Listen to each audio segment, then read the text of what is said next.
Hello student, स्वागत है आप सबका आज की इस वीडियो में। और आज के इस वीडियो में हम देखेंगे लॉक के राजनीतिक दर्शन में व्यक्तिवाद के तत्व।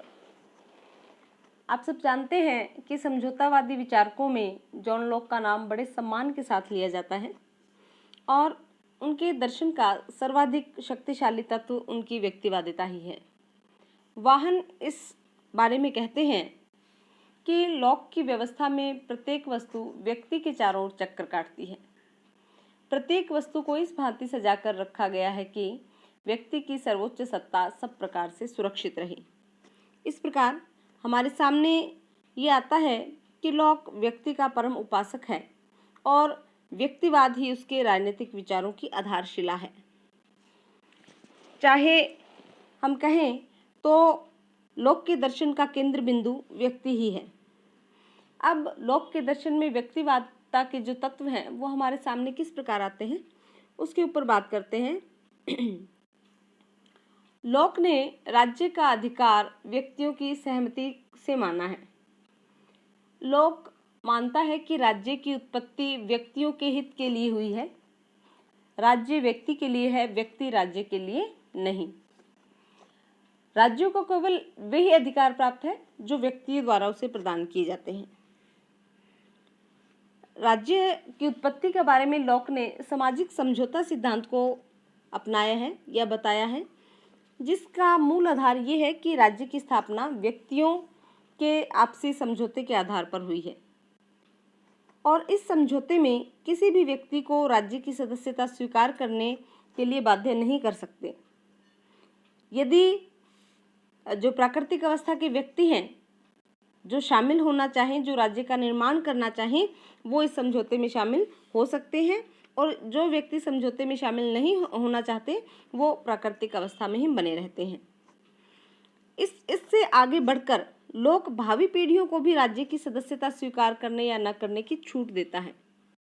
इन सब का यदि हम सार देखें या निष्कर्ष देखें तो हमारे सामने ये चीज़ आती है कि लॉक ने राज्य की सदस्यता के संबंध में प्रत्येक व्यक्ति की इच्छा का आदर किया है। वो व्यक्तियों को राज्य से अधिक महत्वपूर्ण मानता है। दूसरे तत्व की बात करें तो वो है राज्य के निर्माण का उद्देश्य व्यक्तियों के अधिकारों की रक्षा है। जॉन लॉक प्राकृतिक अवस्था के जो 3 अधिकार हैं उनको महत्वपूर्ण मानता है, जिसमें जीवन, स्वतंत्रता और संपत्ति की जो अधिकार है उसकी वो बात करता है और संपत्ति के अधिकार को सर्वाधिक महत्वपूर्ण मानते हुए उसी में जीवन और स्वतंत्रता के अधिकार को भी शामिल कर देता है। और ये जो तीनों अधिकार हैं वो प्रत्येक व्यक्ति को प्रदान होते हैं प्राकृतिक अवस्था में। इन अधिकारों को लोक व्यक्ति के जन्मसिद्ध अधिकार मानता है और राज्य की उत्पत्ति जो होती है इन्हीं अधिकारों की रक्षा के लिए होती है, व्यक्तियों की असुविधाओं को दूर करने के लिए होती है। इसलिए जो राज्य बनता है उसका मुख्य उद्देश्य होता है व्यक्ति के अधिकारों को सुरक्षित रखना, व्यक्ति के जीवन को सुरक्षित रखना। तो राज्य एक साधन है यहाँ व्यक्ति के अधिकारों की रक्षा का। अन्य तत्व जो हम देखें वो है कि लोक व्यक्ति के पक्ष में राज्य पर सीमाएं आरोपित करता है। लोक का कहना है कि जो राज्य है वो जनता द्वारा प्रदत्त शक्तियों का ही प्रयोग कर सकता है, क्योंकि राज्य जनता का एक एजेंट मात्र है। और इसके साथ ही वही कहता है कि राज्य केवल वही कानून बना सकता है जिससे प्राकृतिक अधिकारों का अतिक्रमण न होता हो। राज्य नागरिकों की संपत्ति का अपहरण भी नहीं कर सकता। राज्य प्राकृतिक विधि के नियमों का उल्लंघन नहीं कर सकता। इस प्रकार जो शासक हैं वो केवल समाज के प्रतिनिधि मात्र होते हैं और वे केवल उतने ही अधिकार रखते हैं जितने कि उन्हें व्यक्तियों द्वारा या समुदाय के द्वारा प्रदान किए जाते हैं। तो इस प्रकार लॉक व्यक्ति के पक्ष में राज्य पर अनेक सीमाएं लगाते हैं और उनको केवल निर्धारित जो अधिकार हैं वही उनको प्रदान करते हैं। एक अन्य बिंदु जिस पर हम चर्चा करें वो है व्यक्ति द्वारा राज्य का विरोध करने की उनको छूट देना। लोग कहते हैं कि राज्य के निर्माण का उद्देश्य जन कल्याण है। राज्य एक ट्रस्ट के समान है, एक न्यास की भांति है, जो कि जनता द्वारा उसको सौंपा गया है, और ये जो राज्य है जनता की सहमति पर आधारित है। ये जो राज्य है वो असीमित अधिकार नहीं रखता, इसलिए यदि शासक जो उद्देश्य दिए गए हैं उसे उन निर्धारित उद्देश्यों को उनकी पूर्ति नहीं कर सकता, और या वो अपने अधिकार क्षेत्र का उल्लंघन करता है, अपनी सीमाओं का अतिक्रमण करता है, तो लोगों को या समाज को ऐसा अधिकार देता है कि वो उसके विरुद्ध विद्रोह या क्रांति करे, क्योंकि राज्य का उद्देश्य व्यक्ति के अधिकारों की रक्षा करना है।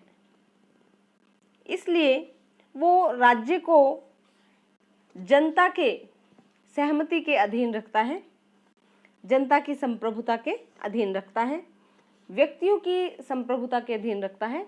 इसलिए उसके विचारों में यहाँ भी जो व्यक्ति है वही अधिक महत्वपूर्ण है, और वो व्यक्तियों को ये पूरा अधिकार देता है कि यदि राज्य शासक अपनी सीमाओं का उल्लंघन करे तो उनको हटा दिया जाए। इसके साथ ही लॉक व्यक्ति को धार्मिक स्वतंत्रता भी प्रदान करता है। उसके धर्म विषयक विचारों में व्यक्तिवाद की स्पष्ट झलक मिलती है। वो प्रत्येक व्यक्ति को अंतःकरण की अनुसार धार्मिक पूजा और उपासना करने की छूट देता है, स्वतंत्रता प्रदान करता है। लॉक के अनुसार राज्य के सभी नागरिकों को इस बात की खुली छूट होनी चाहिए कि व्यक्ति अपनी इच्छा अनुसार किसी भी धर्म या संप्रदाय का सदस्य बन सके। इस प्रकार हम देखते हैं कि जॉन लॉक ने व्यक्ति को अपनी संपूर्ण व्यवस्था का केंद्र बिंदु बनाया है। बार्कर तो ये कहते हैं कि लॉक में व्यक्ति की आत्मा की सर्वोच्च गरिमा स्वीकार करने वाली तथा सुधार चाहने वाली महान भावना थी। मैक्सी का ये कहना है कि लॉक ने व्यक्तिवाद को अजय राजनीतिक तथ्य बना दिया है। तो आज की वीडियो में बस इतना ही। मिलते हैं हम नेक्स्ट वीडियो में, तब तक के लिए धन्यवाद।